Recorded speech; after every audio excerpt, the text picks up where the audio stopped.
entonces él se pone en la situación del otro, le arguye, le dice, pero es que el dato que yo tengo sobrepasa, se me dice, la medida humana, es decir, es un dato trascendente, trasciende lo que yo puedo experimentar. Es menester, por tanto, que sea sobrehumano, que esté por encima de la capacidad del hombre, es el dato, al final de cuentas, que supone Pablo, ¿no? Por lo tanto, no es que el dato humano sea distinto, es que hay un dato sobrehumano, diríamos, que es lo que hemos llamado dato trascendente, que hace que la realidad total sea distinta. Ahora bien, sigue Camus, yo digo que ese por tanto está de más, por tanto es sobrehumano, ¿no? Entonces él dice, el por tanto lo saco yo, ¿no? Si no es absurdo, dice, si no es absurdo, por tanto tiene que ser sobrehumano. La existencia del hombre es absurdo, por lo tanto tiene que tener un dato sobrehumano que la justifique, que le dé sentido, etc. Él, por tanto, él no lo admite, ¿no? Ya no hay aquí ninguna certidumbre lógica, porque tampoco hay probabilidad experimental, es decir, yo no lo puedo ver. La certidumbre lógica ya está trabajando fuera de lo científico, en donde trabaja con certeza, trabaja está más allá. Ya no hay probabilidad experimental. Todo lo que puedo decir es que en efecto ello sobrepasa mi medida. Ese dato que le da sentido a una existencia que parece absurda. Y si yo no extraigo de eso una negación, es decir, si yo, Albert Camus, no extraigo de eso una negación, no lo niego, por lo menos no quiero fundamentar nada sobre lo incomprensible. No quiero fundamentar nada de mi vida sobre lo incomprensible, sobre lo que está más allá, sobre lo que no comprendo. Yo quiero saber si se puede vivir con lo que uno sabe. Con lo que uno sabe, es decir, con lo que uno experimenta. Y nada más que con eso, y nada más que con eso. Es decir, sacarle a lo empírico nada más el sentido de la existencia. Que en cierto sentido hay una especie de, diríamos, de absurdo lógico, ¿no? ¿Cómo se le puede sacar a lo empírico un sentido, ¿no? Siempre, diríamos, todo sentido que pueda tener la existencia depende de algo que se le impone a lo empírico, como aquí se le impone lo absurdo, diríamos, ¿no? Lo empírico no puede dar de por sí un sentido, lo empírico solo puede dar frecuencia, diríamos, solo puede dar leyes, no puede dar significados, lo empírico. Pero entonces hay una especie de tentativa de ser fiel a lo que la experiencia me da directamente, ¿no? Una tentativa honrada, diríamos, me parece muy, muy honrada, aunque por otra parte él después no coherente, porque en su vida él no vive el absurdo, sino que vive en su vida, él vive causas muy coherentes en su vida, al ver que no son ese absurdo, ¿no? Pero es interesante, yo quiero saber si se puede vivir con lo que uno sabe, y nada más que con eso. Quiero mantenerme en ese camino medio donde la inteligencia puede permanecer clara. Es decir, ya cuando uno sale de ese camino medio, diríamos, de lo empírico, la inteligencia ya no es clara, ya entran a jugar cosas imponderables, deseos, toda una serie de cosas que hacen que la inteligencia no sea clara. Yo creo que es interesante ver un poco lo que hay que pagar por darle sentido a la existencia, ¿no? Entonces, refiriéndose a Chestov, que saca del absurdo la demostración de la existencia de Dios, Albert Camus dice, ahora bien, Si uno admite que el absurdo es lo contrario de la esperanza, es fácil de ver que el pensamiento existencial de Chestov presupone el absurdo, pero no lo demuestra más que para disiparlo inmediatamente. Es decir, dice, es absurdo si no existe Dios, luego existe Dios, ¿no? O sea que muestra el absurdo para inmediatamente sacarlo, ¿no? Esa sutilidad del pensamiento es una patética treta de prestidigitador, ¿no? Eso dice de Chestov, y de Kierkegaard dice, hace del absurdo el criterio del otro mundo. Es decir, si no existiera otro mundo que le da significación a este, en ese sentido sigue a Pablo, si no existiera un mundo definitivo del que solo es apariencia, hace del absurdo el criterio del otro mundo, cuando el absurdo no es más que un resultado de la experiencia de este mundo. Es decir, cuando uno ve lo que el hombre quiere y lo que el hombre puede hacer en este mundo. Creo que es interesante ver entonces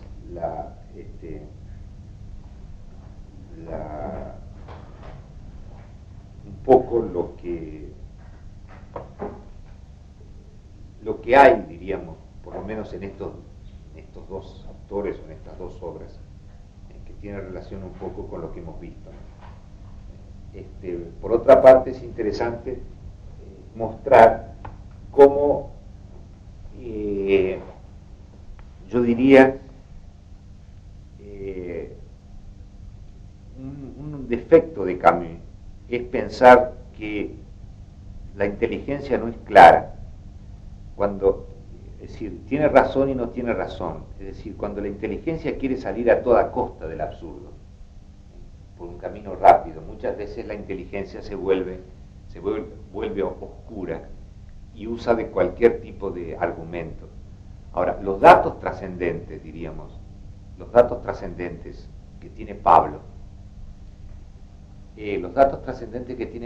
Pablo tienen una fuerza para, diríamos, el convencimiento humano, para la inteligencia humana, que viene no solamente de Pablo, sino que viene de toda una experiencia espiritual, diríamos, que es el proceso de la Biblia. Es decir, es un proceso donde cada parte de sentido se ha ido poniendo junto a la otra, es decir, donde se ha pasado por crisis que han obligado a pensar cada vez más. Y en ese sentido, Jesús, diríamos, es un elemento del proceso, no es una cosa que de la nada vaya a traer una solución por encima, que el hombre diga, bueno, ya no entiendo nada, no será absurdo, pero no, sino que es el resultado de todo un esfuerzo de la humanidad por colocar poco a poco las piezas de un mosaico que le da sentido a la existencia. Y en eso Pablo es, diríamos, un heredero de todo ese trabajo de mosaico. Y entonces es cierto, diríamos, que ciertas precipitaciones en presentar a Jesús o cosas por el estilo pueden ser un poco, pueden caer debajo de lo que Camus dice, ¿no? Es una especie de precipitación que le quita claridad a la inteligencia, ¿no? Entonces es como muchas conversiones hay, una especie de deseo, sí, de deseo de que la cosa sea así, entonces me agarro de cualquier argumento como un clavo ardiendo, ¿no? En cambio, yo creo que cuando se ve todo el proceso, ¿no? Todo el proceso por donde ha ido pasando el hombre para buscarle un sentido a la existencia, cuando se ve todo lo que ha pensado, diríamos, en la Biblia, el Eclesiastés, por ejemplo, que es precisamente el paso por lo absurdo, por lo que no tiene sentido, etc.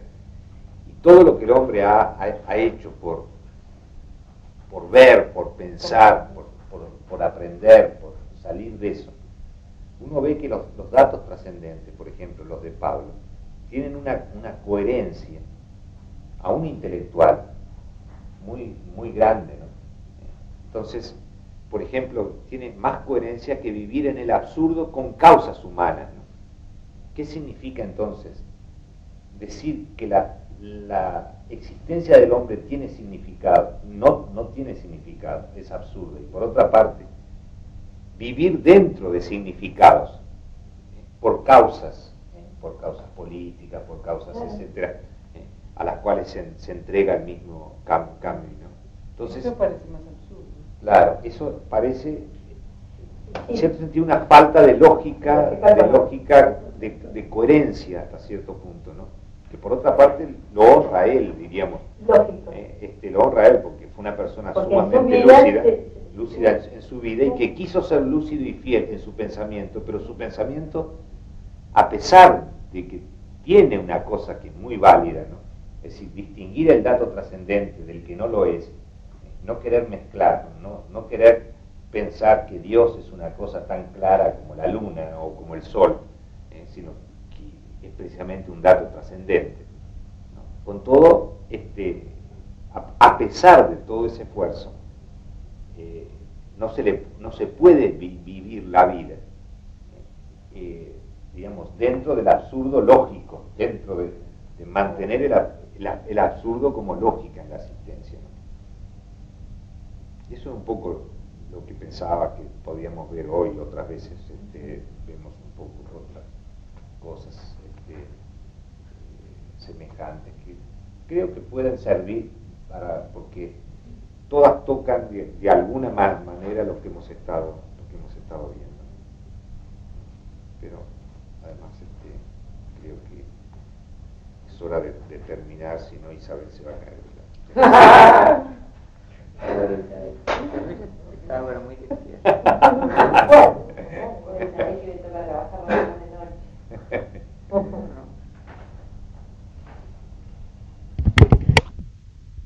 El temor de que una solución anulara algún término Un dato del problema, claro. Pudiera ser ese temor.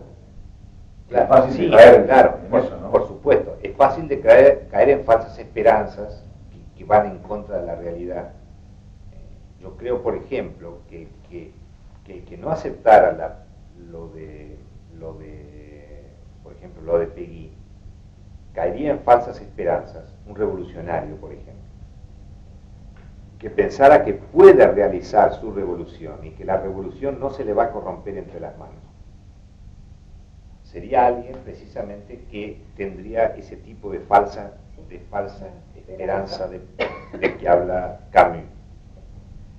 El revolucionario, diríamos, de Peggy es aquel que hace una revolución y sabe que de alguna manera la historia se la va a sabotear, ¿no? Que vale la pena hacerla, pero que sabe que las fuerzas del hábito van a hacer que la gente, por ejemplo, se habitúe al autoritarismo, y los que han hecho esa revolución con autoridad para bien del hombre, después simplemente siguen habituados a la autoridad, y ya no salen más de ahí, ¿no? Entonces, ahí vendría un poco, diríamos, yo qué sé, esa mirada de Camus es más fresca. Dice, bueno, en realidad todas las revoluciones han sido tomadas por la costumbre. Todas han sido hasta cierto punto derrotadas. Nosotros somos el partido de los que construyen, nosotros siempre seremos derrotados, que dice Peggy. Es importante el saberlo, diríamos, ¿no? Es importante saberlo y no borrar el término del problema, ¿no? Uno de los términos del problema. Bueno, Daniel está diciendo que de cierta forma Camus se lo llega a preguntar, deja como una especie de pregunta. Quiero saber. Claro, pero él Quiero saber. Sí, pero ya él diríamos, él niega la posibilidad de una respuesta por el hecho de basarse en la mera experiencia. Entonces, en la mera experiencia nunca va a tener una respuesta sobre el sentido, ¿no? Él va a ver que una revolución que comenzó con un sentido terminó con otro. Eso se puede ver, eso se puede verificar, y que la otra también, y que la otra también. Ahora, eso, diríamos, sacar de ahí un absurdo supone ya, en cierto sentido, comparar cosas que no le puede dar la mera experiencia, ¿no? Pero la experiencia le puede dar ciertamente, ¿no? Yo que sé, que se hace una revolución y luego cae en la costumbre o cae en la tiranía de vuelta, etcétera, ¿no? O sea, lo que también Balzac dice en una de las obras de él, uno de los personajes de Balzac dice en una de las obras de él, dice, está en una especie de, está sentado a la mesa, una especie de una comilona allí, dice, pásenme los espárragos, dice, porque, dice, en realidad, dice, la libertad engendra la anarquía engendra el despotismo y el despotismo termina en la libertad, dice, llamo otra vez a la libertad, dice, y la gente se ha matado por millones, dice, por cualquiera de los tres términos, dice, y al final de cuentas ninguno de los tres puede ganar nunca. Y es un poco lo que pasa, ¿no? Porque digo, en España pasó de la anarquía al despotismo, del despotismo a la libertad,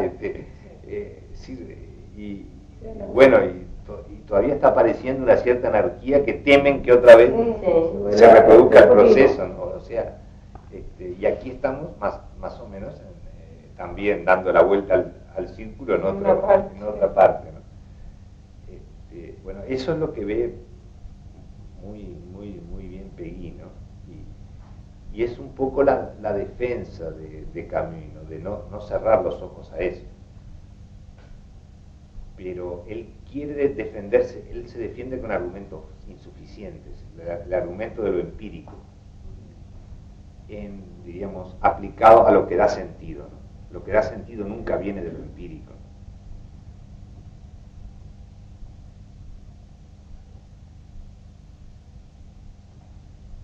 Entonces, las apuestas que uno hace siempre suponen la apuesta a una cosa que no se ve, que no se experimenta, sino no es apuesta. Entonces, cualquier apuesta que se hace por un sentido de la existencia supone que la existencia es, digamos, es distinta de lo que se puede experimentar de alguna manera, o por lo menos que me va a dar razón, diríamos, más allá de lo que yo puedo ver.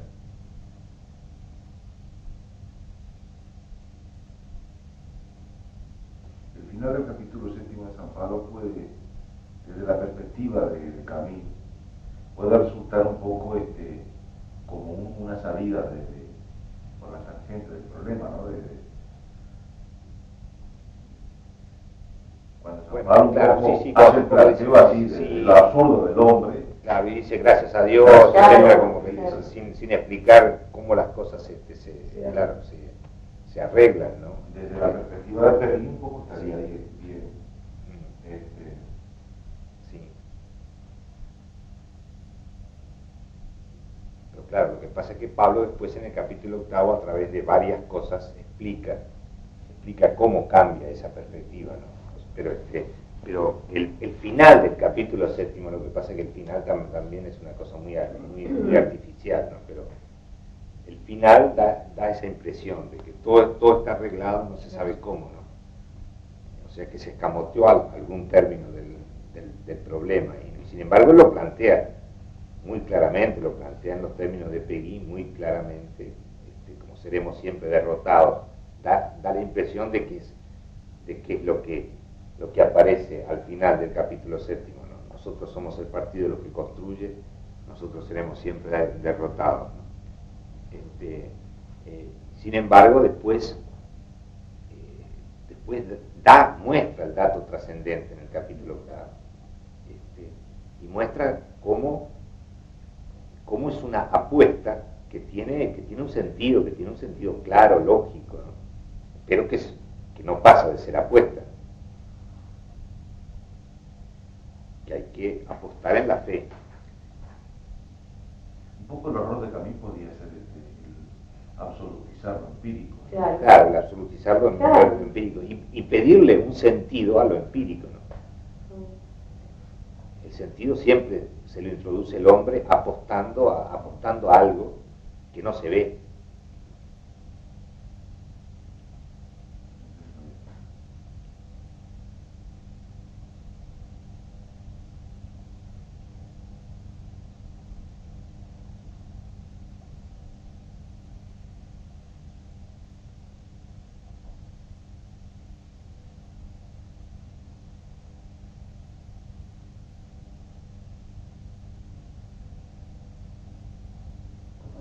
para explicar eso.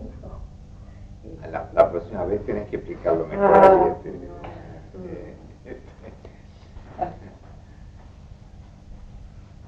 Lo de Peguí es más fácil, ¿no? Sí. Sí, no, es Ahora que lo que te es que gustó me está más Ahora es muy entre interesante. la creación y la destrucción es una cosa.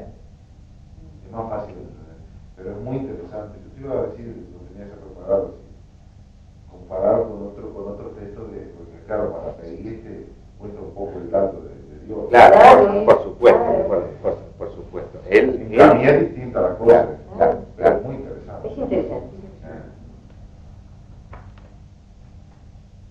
Justamente el jueves tuve una conferencia sobre Camus Leñón y él mostraba el paso del yo de Camus al nosotros, con la, digamos, la militancia en lo colectivo, el ver al otro, y él ya, entonces ahí ya hay como un paso en que el absurdo como que se rompía en cierta forma, ¿no? Porque cuando pasás del yo al nosotros, ya hay hay como una especie de dato trascendente. Sí, claro, por supuesto. ¿Te El das cuenta? nosotros es la Ahí está, apuesta, el es la nosotros apuesta es el real dato de trascendente. Entonces, Camus, claro. y él empezó la conferencia, fue muy bien armada la conferencia, muy dispuesta, pero muy bien armada, porque empezó desde un dato absurdo de la muerte de Camus, la muerte violenta de Camus en un accidente, y bueno, partamos este dato absurdo para ver un poco cómo es la filosofía del absurdo de Camus.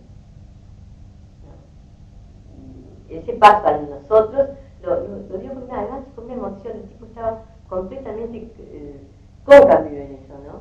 En el paso a nosotros. Y lo vio hasta desde un punto de vista cristiano. Yo no pude hablar con él porque mis alumnos me rodeaban al final quedaron muy impresionados los alumnos de la conferencia. Llegaron a Camus. Y quedaron así, quedaron impresionadísimos.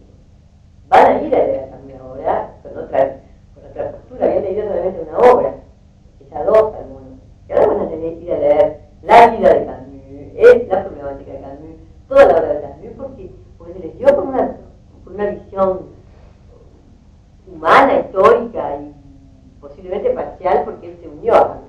Inclusive se habló de la ruptura de Camus con Sartre, eso fue una cosa muy dolorosa, ¿no? Y dijo, bueno, yo tomo partido por Camus. Sartre, ¿no? Entonces, una cosa muy cálida, muy humana, muy... A mí me impresionó mucho. También el problema de que a mí parece ser restringir el campo de lo empírico, ¿no? Como Claro. decías tú antes, el hecho que todas las revoluciones que conozcamos se corrompen es un dato empírico, y es un dato empírico el hecho de que siempre salga una llamita, es decir, gente que piense que es posible. Bueno, pero eso supone, fíjate tú, que lo que él diría que supone que tú valorás la revolución, pero diríamos, el dato empírico no te valora nada. El dato empírico no te valora. De pronto el dato empírico te dice, bueno, hay una revolución, después eso vuelve de alguna manera a entrar en los carriles, etcétera. Pero no te dice que la revolución sea buena. No te dice simplemente que la revolución que se hizo con tal intención después tomó otra, ¿no? Pero diríamos, ¿qué sentido tiene eso? Diríamos, lo empírico no te lo dice. Lo empírico no te dice nada del sentido. A lo más te dice el sentido que le daba a otra persona, como un dato nada más, ¿no? Otra persona se jugó por tal cosa, etcétera. Nada más. ¿Cuál es que los justos? No. Creo que ahí hay material para... Me parece que lo leí una vez, pero no me acuerdo ahora casi nada de creo, estoy casi seguro que lo leí, pero no.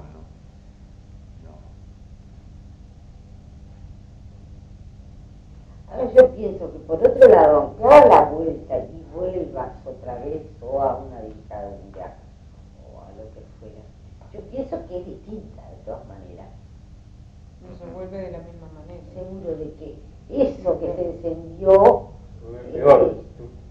no sé, pero es distinto. Yo no digo peor ni mejor, digo que es distinto. Bueno, ahí yo creo que entran dos cosas. Bueno, en primer lugar, hay sea, está la parte de dato trascendente de que hemos hablado, es decir, de que se puede tener una especie de dato que sea sobre la realidad global en la cual uno cree. Ahora, en cuanto a que por ejemplo, pero eso, la experiencia, por ejemplo, dentro de la ciencia de la evolución, te da lo que tú decís, es decir, te da que lo que se llama negaentropía o negación de la entropía es una constante. Es decir, que en el mundo, a pesar de que se degrada la energía, siempre hay síntesis más ricas de energía que se crean minoritariamente. En ese sentido, digo, no todos los escritores lo ven o no, tal vez Peggy no lo ve, etcétera, Teilhard sí, pero otros no. Ahora, diríamos, la negaentropía también, tú tenés que valorarla, ¿no? Tú tenés que valorarla porque, es decir, de por sí no es un valor.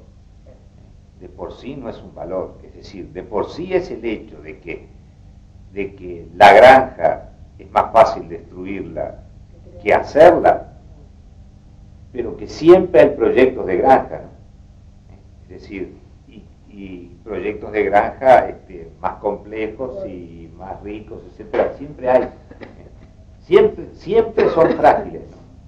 Siempre se destruyen y cada guerra destruye por millones y a los hombres también, etcétera, y sin embargo también aparece que hay una síntesis más rica, pero ojo con usar palabras ricas en el sentido de valor, ¿no? Porque uno puede decir, bueno, eso es un dato trascendente, ¿no? Otro puede decir que, yo qué sé, que el mundo se va haciendo más complejo hasta que se destruye. Y se acabó. Bueno, entonces seguro no, yo dije distinto, claro, ¿no? distinto, claro.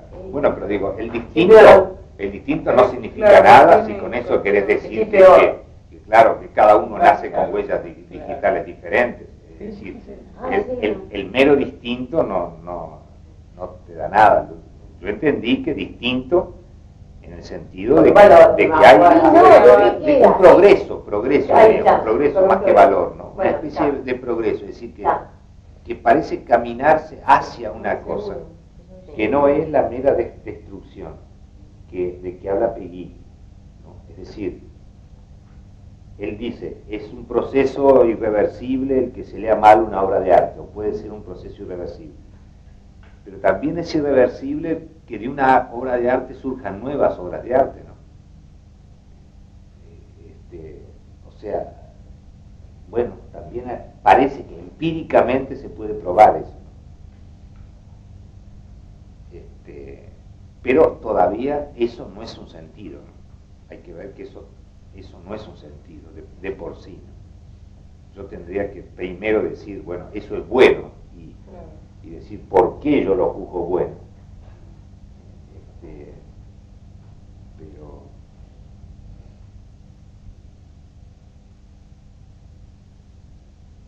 o sea que hay un nuevo pensamiento, diríamos, en la parte esa de entropía y negantropía, que me parece que antes no estaba, que actualmente algunos tienen, ¿no? Y que ciertamente en la evolución, por lo menos a grandes rasgos, aparece, ¿no? Lo cual hasta cierto punto coincide más y hace más lógico el pensar en un sentido, ¿no? Porque alguien te dice, bueno, la evolución va conduciendo al hombre poco a poco, ¿no? Al hombre, digamos, al dominio del hombre sobre la naturaleza. Bueno, pero alguien te dice, ojo con introducir valores ahí, ¿no? Es decir, la ciencia prueba, sí, pero nosotros tenemos la tendencia a decir, si conduce hacia nosotros, la evolución es macanuda, ¿no? Pero ¿qué pensará una rata, ¿no? yo qué sé, si una rata piensa, que dirá,